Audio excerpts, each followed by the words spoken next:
Hi, everybody. Welcome to English Digest. I'm Stephanie. And I'm Tom, and today we're going to talk about the author of our featured novel. The featured novel is called The K, which we summarized in our last program. But today we're going to talk about the author himself, a man by the name of Theodore Taylor. Theodore sometimes can be shortened to Ted, but he goes by the name of Theodore.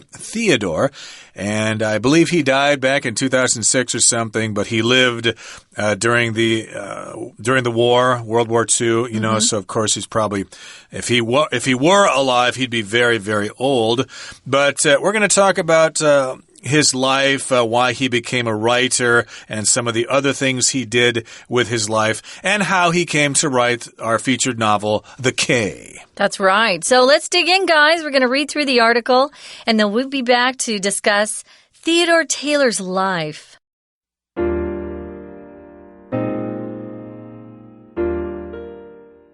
American author Theodore Taylor was born and raised in the American South. He became interested in writing at a young age, writing his own stories, and working as a sports reporter for his high school. Eventually, Taylor decided to turn his love of writing into a profession. He dropped out of school at age 17 and accepted a job at a newspaper in Washington, D.C. Although the pay was low, he worked his way up to become a sports writer for NBC. However, he decided to put his career on hold when World War II broke out. Taylor served in the U.S. Navy and later fought in the Korean War as well. After returning home from the Korean War, Taylor published his first book, The Magnificent Mitcher. In 1955, he was hired by Paramount Pictures, where he worked as a press agent and later became an associate producer. During this time, he worked with several big names in Hollywood, such as Clark Gable, Henry Fonda, and Frank Sinatra. Eventually, Taylor missed writing, so he quit to work on his novels once more. Taylor published over 50 books in his lifetime.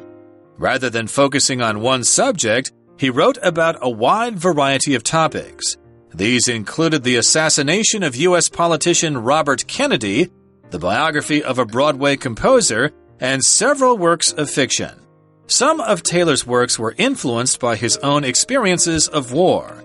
In 1995, he published The Bomb, a historical novel based on his involvement with the testing of atomic bombs. Nevertheless, the most popular of Taylor's works was The K, which received 11 literary awards and sold over 4 million copies.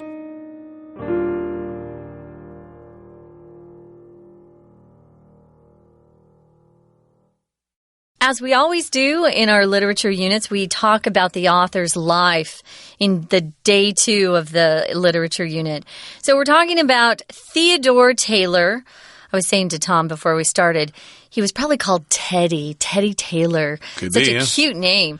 So he's an American, and he was born and raised in the American South, which is interesting because of his themes in The K have to do with racism, a lot of it. And in the South, it's taken them longer to accept African Americans as equals. They've kind of always been a little bit behind the rest of America, probably because they had slaves in the American South who worked on plantations, big farms where they would raise tobacco. So he grew up in that sort of environment. He became interested in writing at a young age.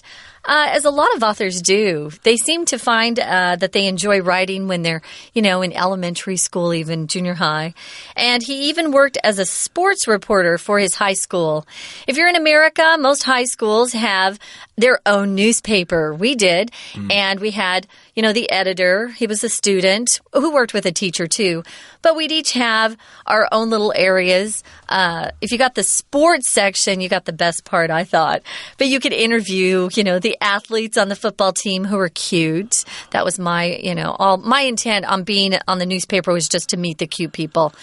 So he began writing just as a sports writer for his high school. For his high school newspaper, newspaper, you could also say. So he would cover the football games, the baseball games, interview the stars. Hey, what would you attribute your success to? How come your team won that game? Well, it's because we had, good coaching, blah, blah, blah, blah, blah. Yeah. That's what a sports reporter would do. And eventually, Taylor decided to turn his love of writing into a profession. So if you start writing for your high school newspaper, or if you start writing stories and enter contests and stuff like that, you might think, I'd like to make my living from this. I'm not going to go work in a restaurant and cook food and wash dishes or get a job in a bank and help process loans and stuff like that. How boring. I want to be a writer. A writer can get out there and talk to people. You can travel. You can gather information and then write stuff that people read.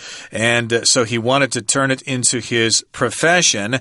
Profession here as a noun just means basically the thing that you do that you get paid for, especially if it requires a lot of training, going to school, lots of practice and stuff like that. I don't think you would refer to shoveling sidewalks after snowstorms as your profession. Any idiot can do that. Yeah. I also think you could substitute the word profession for career. A career also has that idea behind it that you've studied a long time for it, that you're working with more educated people in an industry that requires a lot of training. So he turned his love of writing into a profession.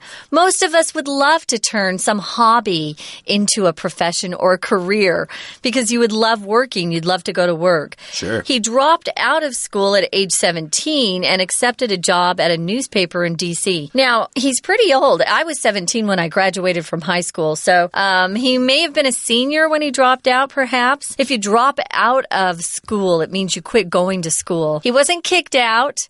If you get kicked out of school, it's because you did something bad.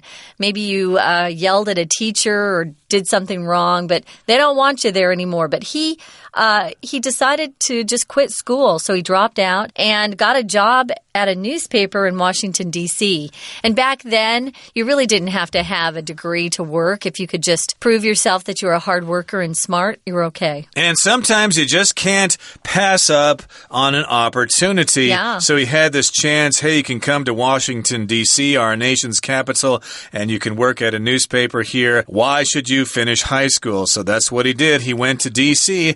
Although the pay was low, he worked his way up to become a sports writer for NBC. Wow. Okay, so of course, when you start in journalism or television, you probably have to expect a low salary. So the pay was low, but he worked his way up, which means he got more and more promotions, and people recognized his talents, and they gave him more responsibility and higher positions and stuff like that. So he worked his way up over time, eventually becoming a sports writer for NBC, which at the time was one of the three major television networks, CBS, ABC, and NBC. So he could write sports stories if NBC was covering, say, the Super Bowl or baseball games or basketball games or whatever. He could be there to write stories for them.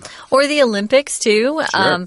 So that was a pretty great job there. However, it says he decided to put his career on hold when World War II broke out. If you put something on hold, you temporarily stop doing something. We often use this phrase to talk about women who are working and then put their career on hold, perhaps to have a baby, have a family. Maybe she's out of the workplace for 10, 15 years while she takes care of her little kids as they grow up and then re-enters the workforce or the workplace. The workforce was probably a better word there. So put something on hold to temporarily stop doing something.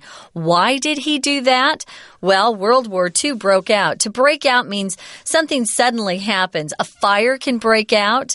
It just means there's no warning. It just suddenly happens. So World War II was on. And so he put his career on hold. And as a patriotic American, he decided to serve in the military and help his country. Right. The war started. It broke out suddenly.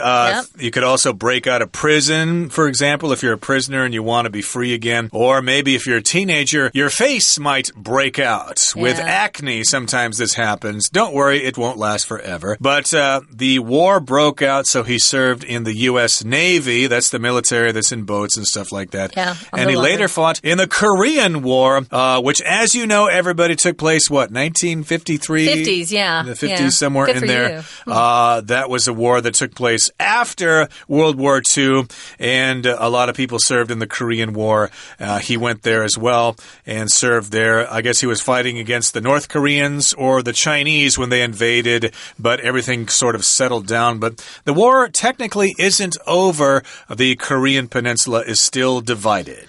Yeah, and we know that North Korea is doing some crazy, crazy stuff. So they're weird up there. I know. So in the next paragraph, it says, after returning home from the Korean War, Taylor published his first book called The Magnificent Mitcher. It's kind of a weird word. I looked it up. I'd never seen this name before, Mitcher.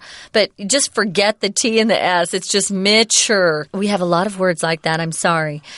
This was a really popular book. So let me talk about publishing. If you're a writer, you take your manuscript, your pages, maybe you type on a computer and print out all your pages. That's your manuscript.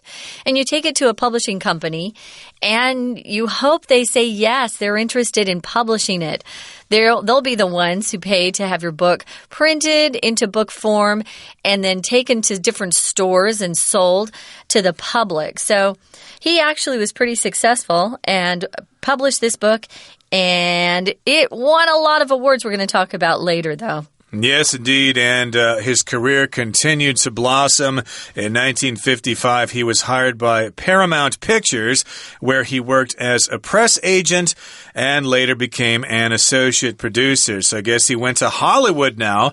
Paramount Pictures was a famous movie studio. Are they still around, Paramount Pictures? Yeah, they are. 20th Century Fox and other ones are different movie studios, and he worked as a press agent there. An agent usually represents somebody. If you're a press agent, in this particular case, it probably means he's the person who talks to reporters about things that Paramount Pictures was doing. That's correct. So he would go out and be the spokesperson. He was probably, you could call him the PR guy at that place too. So he would go out and talk to the press, the reporters that were standing there working for papers and television companies about the movies that were coming out. He later became an associate producer. Associate just means he's training. An executive producer and just flat out straight producer have more power.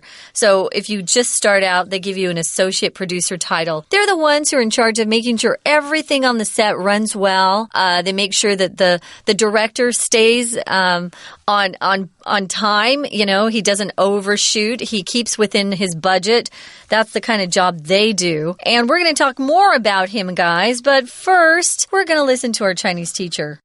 Hello, 大家好，我是 Trevor， 欢迎收听 English Digest。今天我们要阅读的文章是 Unit 14文学单元的第二天课程。在今天的课程中，我们将会了解小说 The K 的作者 Taylor 他的背景及写作生涯。首先，文章的第一段提到 Taylor 从小就对写作很有兴趣，甚至成为 NBC 的 sports writer， 但后来因为第二次世界大战而暂停写作。我们看到第一段的第三句 Eventually, Taylor decided to turn his love of writing into a profession. 最后，泰勒决定把他对写作的热爱转变为职业。本句有一个动词片语 turn something into something， 就是把什么什么变成什么什么。而这个片语也可以将两个字合起来使用 turn into 就是变成什么什么的意思。例如 The witch cast a spell on the prince and then he turned into a monster. 女巫对王子施咒，然后王子变成一头怪兽。另外 turn 有几个常考的片语，像是 turn to somebody 向某人求助。例如 Whenever you are in trouble,You can always turn to me for help. 每当你有麻烦，你都可以向我求助。Turn up 是出现、到来的意思。例如 Lisa didn't turn up for work yesterday because she was seriously ill. 丽莎昨天没有来上班，因为她病得很严重。Turn down 是拒绝的意思。例如 I'm sorry that I have to turn down your invitation because I have an appointment with my dentist. 我很抱歉必须拒绝你的邀请，因为我和牙医有约。文章的第二段提到 Taylor 从韩战返家后的事情。我们看到这一段第二句的后半部分 He worked as a press agent and later became an associate producer. 他担任公关人员一职，并且在之后成为副制作人。本句的 associate 做形容词用，有副的意思。例如 associate editor 副主编， associate publisher 副社长。associate 也可以做动词用，有把什么什么联系在一起的意思。片语 associate A with B 就是指把 A 和 B 联想在一起，而 A be associated with B 就是指 A 和 B 有关。例如 Many studies have shown that smoking is associated with lung cancer. 许多研究显示抽烟和肺癌有关。Associate with somebody 则是指和某人结交。例如 Kevin associated with some famous artists when studying in college in Paris. 在巴黎念大学的时候，凯文结交了许多知名艺术家。最后 associate 还可以做名词用，有同事、伙伴的意思。例如 Tom is just my business associate, not my friend. 汤姆只是我的生意伙伴，并非我的朋友。We're going to take a quick break. Stay tuned. We'll be right back.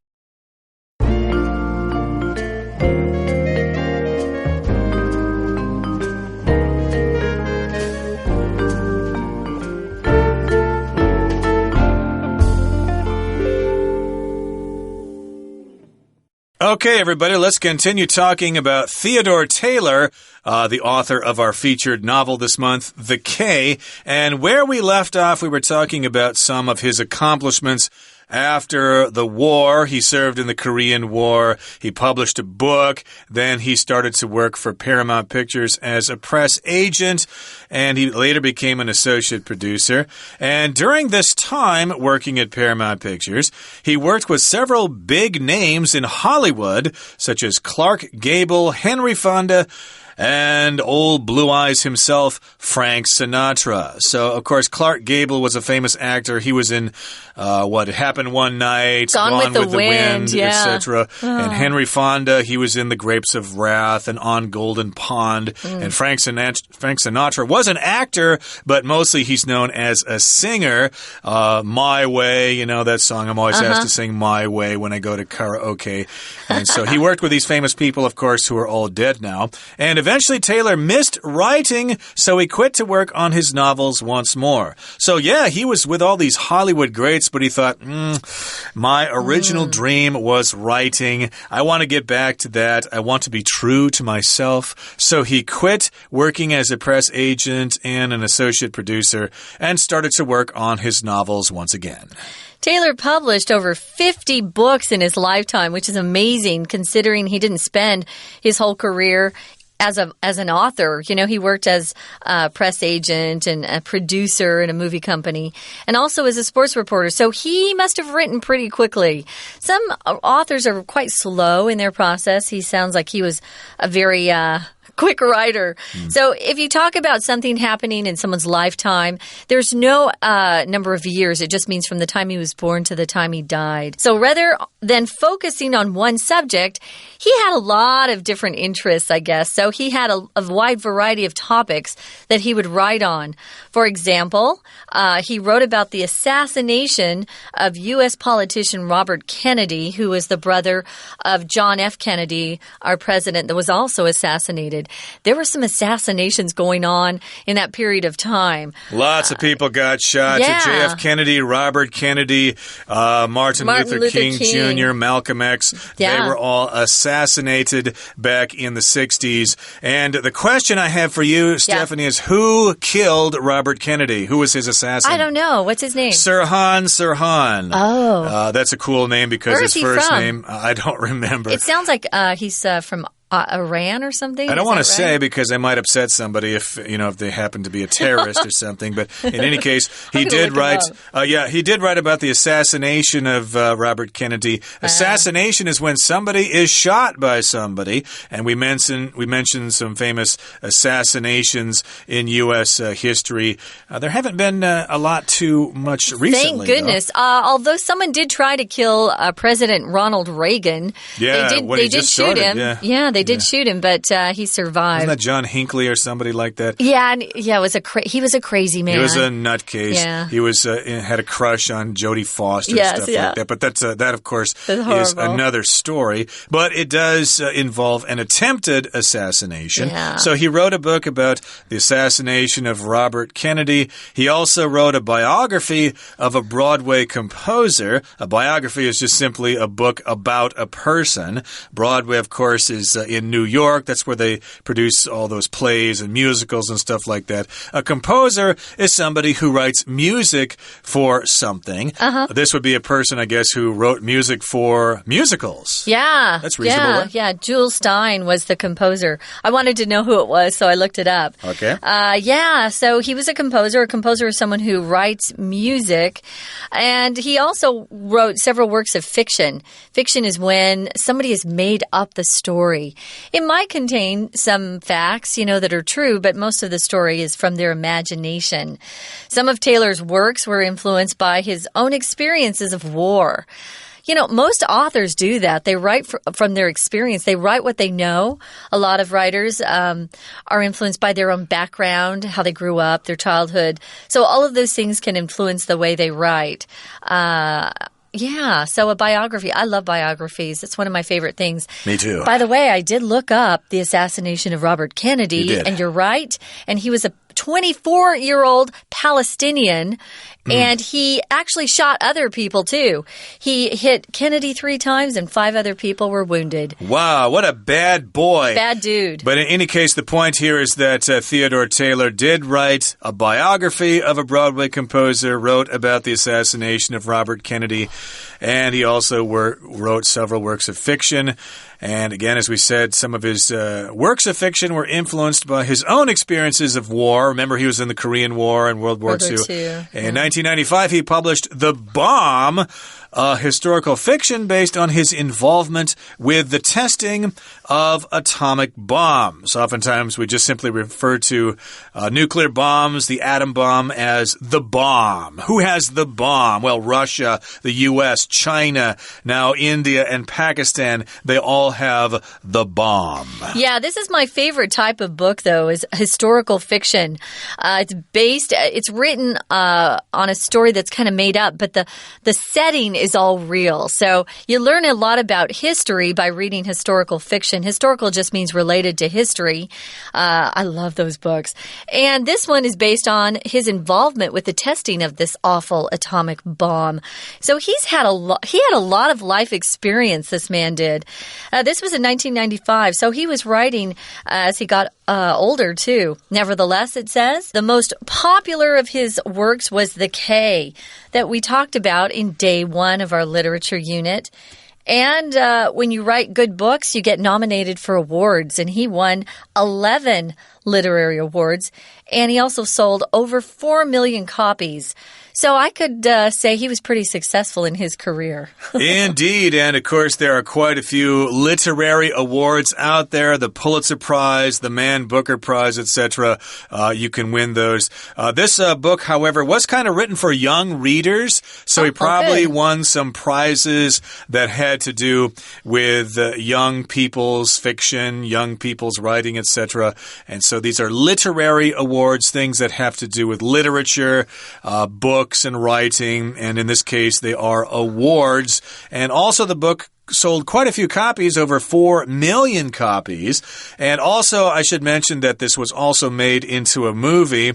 back in the early 70s. Wow. I think it was in 1974, and James Earl Jones was in that movie. Of course, you know James Earl Jones, the famous actor. Well, he's famous for the Star Wars character that the voice of Darth Vader. He's the Darth Vader voice. Yeah, he's great. He has a beautiful voice.